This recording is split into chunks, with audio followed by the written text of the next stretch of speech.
Hey everybody, it's Bren again. Must be Wednesday.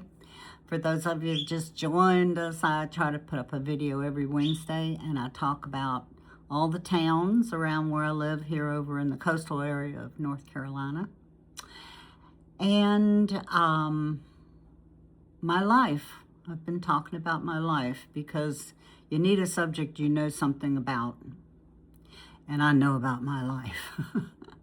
So coming on video number 6, which would be the mid-1960s, but you need to go back and start at the beginning because I have some of my oldest memories on there when I was like, oh gosh, 2.5 years old, and I actually have a memory from that of visiting my great-grandmother. But if you start there and work your way up, I mean, it's good rainy evening stuff. You know, you can, what's it called when you go and you watch episode after episode on Netflix, whatever that's called. In fact, when I look for things to watch on the television, I lean towards real life, based on real life story, real life stuff. I don't, and I read real life stuff. I don't go for fiction anything. There's enough faking going on in the world and deceiving and deception, and I'm not getting into that. Okay, so anyway, today we're going to go down to visit friends in Murrell's Inlet, South Carolina. They invited me out on their pontoon boat. My rocking chair, I love rocking, can you tell? On their pontoon boat, we're going to go out on the Waccamaw River. And then I'm going to tell you a little bit more about what I was doing in the mid-1960s. The biggest thing was getting married. But I tried to date in between there too. Maybe I'll stick some of those funny stories in there. I told you about Jack. But anyway, let's go to Murrell's Inlet, South Carolina, and see what's cooking. Okay, before we take off, one more thing. Remember to hit the thumbs up, and try to leave a comment if you can. And please subscribe if you're new. Please go back and start at the beginning and watch those videos because I'm talking about my life. And even if you don't care about my life, which you probably don't, but it's interesting things, you know, like I went to visit my youngest memory is visiting my great-grandmother, who was born a couple years after President Lincoln was assassinated. Yeah, I'm old. And by giving me the thumbs up, that tells the machines that run YouTube, hey, people like this old gal's videos, so I'm going to recommend them to more people. So if you don't get any thumbs up, you just sit dormant. So if you are a member, if you've signed, you know, you have to get an account with YouTube to be able to give thumbs up and like. You don't have to get, as far as I know, you still, the only thing you have to do is get a Gmail account, like beautiful fella. Where'd that come from? beautifulfella@gmail.com. Well, that Gmail stands for Google Mail. It's a Google, because YouTube, I guess, Google owns YouTube, which kind of makes sense because they own everything else too. But you don't have to give a whole lot of information. And then you can give me a thumbs up and you can subscribe, because a lot of people are watching my videos. I mean, I had one there was 300 and some, 400 probably by now. But I think there are people that don't have accounts, so they can't give thumbs up. Anyway, thumbs up, subscribe, comment if you can. If you can't, that's okay too. I appreciate you sharing my life with me. Okay, let's get out of here. Hey everybody, we're at Murrell's Inlet, South Carolina, getting on this here pontoon boat with some nice folks I know here who don't want to be on camera, but they're on there anyway. How much fun! And we brought a picnic lunch, and we're gonna have a good old time. It's beautiful here. Now, what were you saying? Her name's Debbie. What were you saying about swimming in this? Oh yeah, you don't This is the, what's the name of the river? Waccamaw River. Waccamaw. You don't want to swim in it until after the 4th of July because the alligators are still hungry until then. Okay, did you hear? You don't want to swim till after the 4th of July because the alligators are still hungry. And I asked her, do you seriously get in this water with the alligators? Oh yeah, everybody does with their kids and their dogs. And I'm like, this further proves that people are crazy. I don't know. And you're two people I wouldn't have thought were crazy.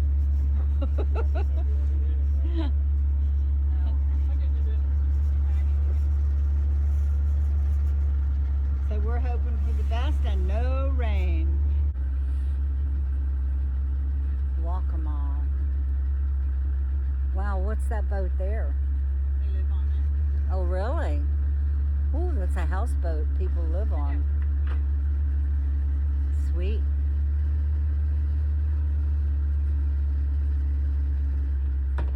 Okay, if I see some gators, I will take a shot of them. Show your bathroom. Do what? Bathroom. Oh, the bathroom. Okay, the captain's backing out.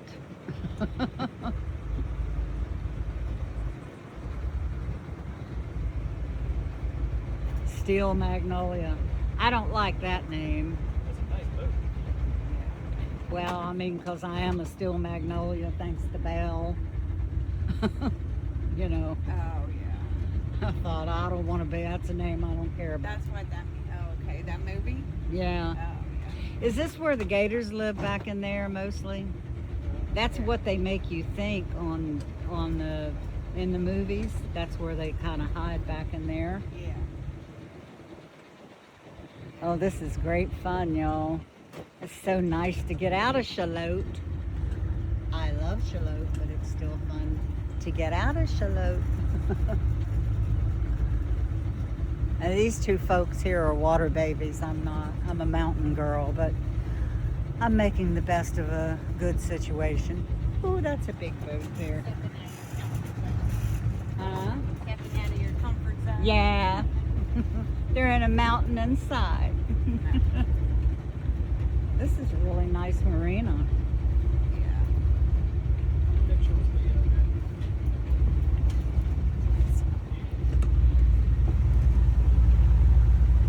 I don't see any gators in the reeds yet. This is bigger than I thought it would be. I'll come back, y'all. Comes the alligator boat.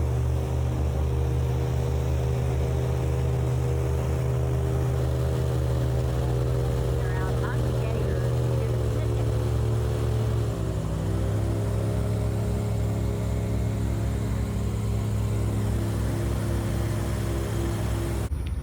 Okay, he's throwing out the anchor and we're gonna have lunch. It's about 35, 40 feet deep here. This is the swimming hole, they say. This is where the people actually swim. Does this have a name, this area? Sandy Island. Sandy Island. Yeah, you said that. Well, our day on the river is coming to an end. Hope you enjoyed it. Fun times.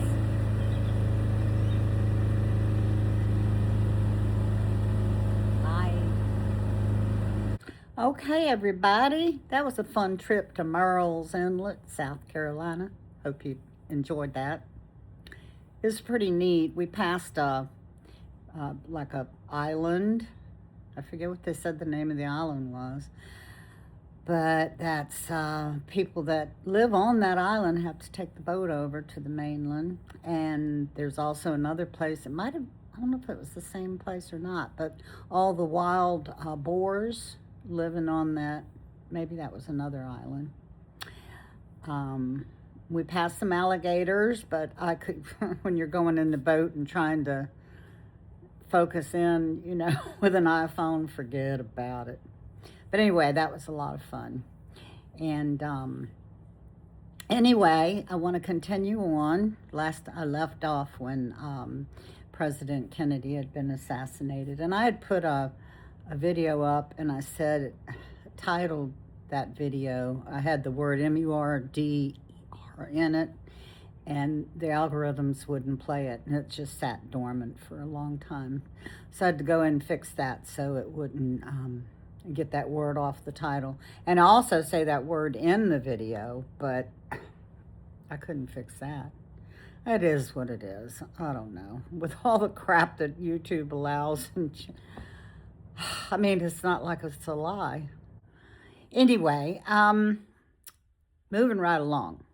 So, I'm still single. I'm still a kid. What I consider a kid. I'm still a kid. I knew him 2 years before we got married, so I was around 65. But anyway, I told you about Jack in one of the prior videos. And he came home on leave, and he knew about Bob. And I don't mean to make Bob sound like a tyrant. He wasn't. He was a nice guy. But most men do, so. Anyway, Jack came home, makes the long story short. And he bought a 64 Impala convertible. So it wouldn't have been, he came home in 67 for good. So the spring before Bob and I got married.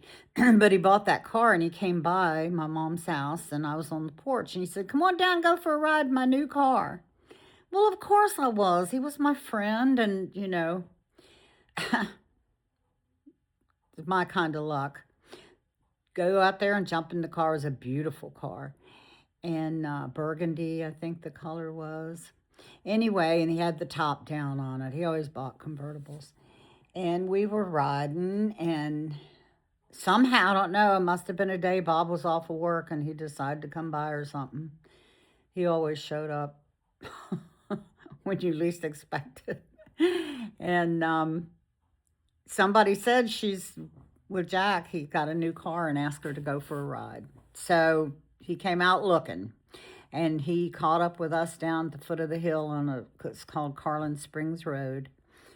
And he didn't hit us with his car, but he kind of went around and then slowed down so that the end of his car was right up by the left front bumper of Jack's car. So he basically forced us into the side of the road.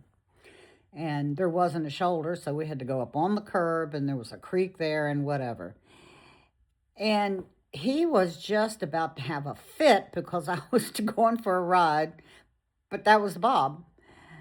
You know, I was still single, living at home. You know, it just, like I said in an earlier video, what Bob wants, Bob got.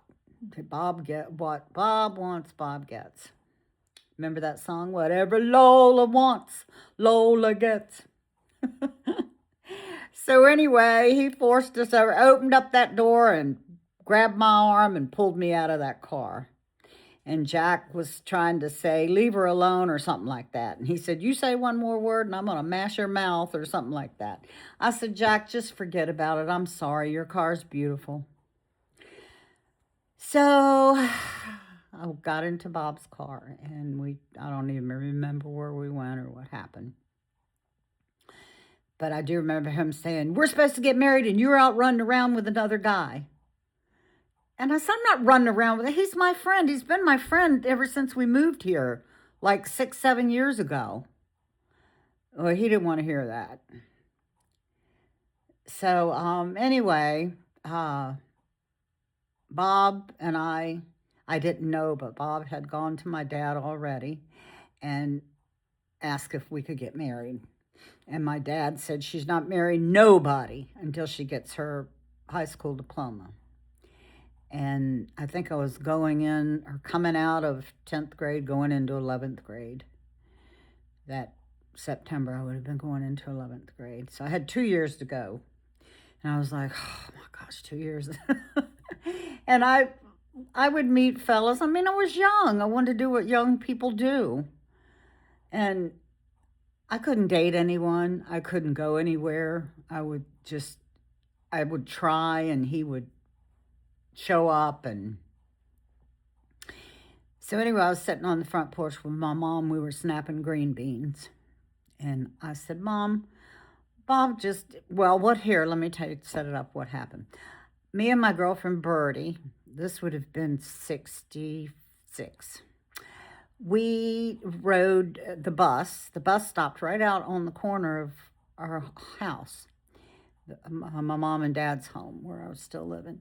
She would come over and she lived in Maryland, and she was my friend from when we lived in Southeast Washington. And I delivered the newspapers and all that. But anyway, she would come over there and spend the weekend, and we'd jump on the bus and go someplace different down in D.C. just about every time she'd come. So this time we were going to go down to the Museum of History. And, I love history. That's my forte, as they say. And we jumped on that bus and went down there. I think it let you off. Is that Constitution Avenue? Anybody that knows, I think that's been so long ago. But then we would walk.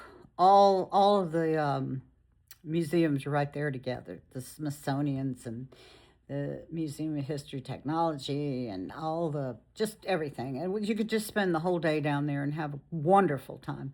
So we went to the Museum of History, and if you've ever been there, the Old Glory, the flag on the wall, I guess it's the original one, way up high, and in front of it is that big pendulum that's supposed to prove the Earth is spinning. Whatever, I'm not going there. And we were standing there looking over down at if you've ever seen that pendulum. They have them all over, though, in different states. And it'll go out and knock over a little domino looking thing, and then it'll come back and it'll go knock over something else. It's supposed to be it's the Earth spinning, but it actually has a magnet in it that rewinds the mechanism that goes out and knocks those things over. And they were trying to explain it to me and Birdie, and I said, that doesn't explain anything except that you have a magnet that allows you to say the Earth's spinning. I think it's called the Foucault, F-O-O-C-O-H, Foucault. Some French guy designed it. And it might be true, but, if something doesn't jive with me right off, I just think it's bull. So, I'm like, if I want to prove the Earth is not spinning, or if I want you to prove to you the Earth is not spinning, that's tantamount to me saying, look up at the stars every night. They turn the same exact way every night. That's because they're turning, not the Earth. So, there's two sides to everything. So anyway, and I'm a Bible girl, so I always go with what the Bible says. Anyway, that's not what this video is about. I was watching that, Birdie and I, and these sailors back in those days, I don't know if they still, no, I'm sure I would have seen some sailors. They had the little white bell-bottom outfits with the tie and the white hat. I used to call them Cracker Jacks. The Cracker Jack boys, they look so cute. They look so cute in those little white uniforms. You know what I'm talking about. So these two sailors were standing like down to my left and Birdie's left down that way. And the one looked up and he says, so what do you think about that? What do you think about that? With that New York accent. I said, I don't believe it. He said, either do I. Anyway, we got to talking to these two sailors. And they were our age. He was probably 2 years older than me. Donnie was his name, and the other one's name was Wally. And we got to talking this and that and the other thing. And they were walking around, and we stayed together walking around the museum, and lots of fun. And he was from New York and in the military, and they were there at the Navy Yard, as I remember, but I don't remember what they did. I remember his address had a CPO in it. That's all I remember. And he said, it was about 2 hours later. I said, we got to get going because took the bus and we just got to get home. He said, well, Donnie and I'll ride the bus with you all home. Make sure you make it. I thought, oh no, here we go. But they did. They just rode the bus home with us and we talked. And then they stayed on the bus and just went on back to D.C. And little naive me, it was just to find out because I told him the bus stopped right at the house. And he was just watching to see where we lived. But you don't think about that kind of stuff when you're like 16 years old and 17, 16. And 2 weeks later, I'd say it was 2 weeks later, the bus pulls up there on the corner. And I'm sitting at the kitchen window. And Donnie gets off the bus and comes up and knocks on the door. And I thought, oh, no.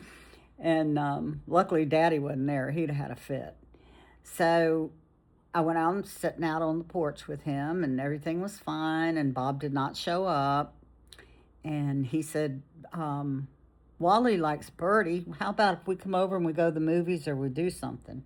Well, I wanted to. I wanted to be young. I didn't want to be stuck there waiting to get married in 2 months or 2 years at 18 years old. I hadn't even, whatever. So I said, sure, because I figured we could meet them somewhere and avoid trouble. But they came, and I wasn't home when Donnie and Wally got there.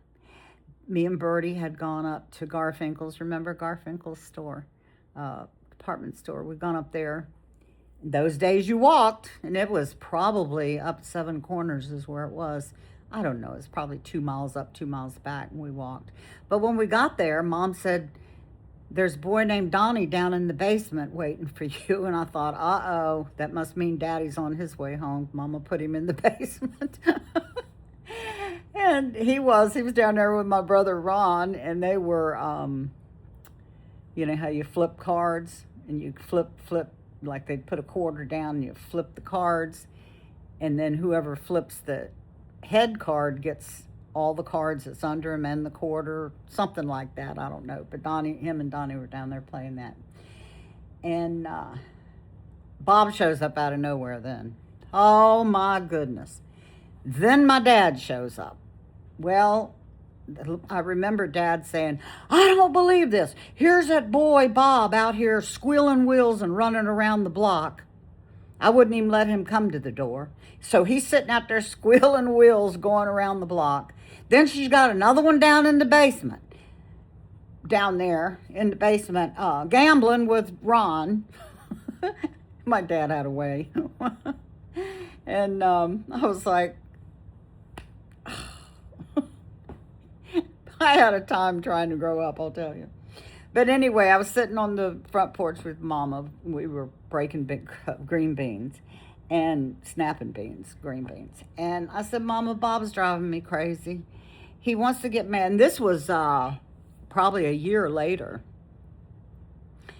I said he wants to because I said he wants to get married next June because his buddy Tim's getting married. And he wants us to double date with him and Joni on their honeymoon. So we'd have double date on our honeymoons. I'm like, I can't, oh my gosh. Mom, being the typical country woman with 5 kids, said, I know, he's something. He's just like your daddy was. He's not going away. So you might as well marry him. That's what she said. And I thought, oh, me. So I did. We got married. Exactly 6 days after I graduated. We got married on a Friday night because his friend was getting married Saturday at 2 p.m.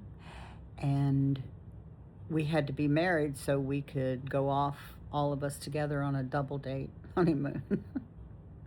But there's a whole lot more of the story. I mean, but you know, you still have people like that today.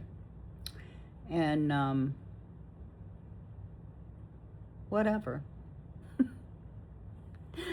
But there's a whole lot more to the story, and there's more to come. I did, met Bob, I told you on another video, Easter Sunday of 65, was it? 65. And exactly 12 years later, on that same date, April 18th, I met him, and our daughter was born. And another video, I'll tell you, that daughter's gone to heaven already. But anyway, thanks for watching, and maybe my life has been more interesting than I thought it was. When I get into the music part, that'll be fun. Okay, love you guys. Bye.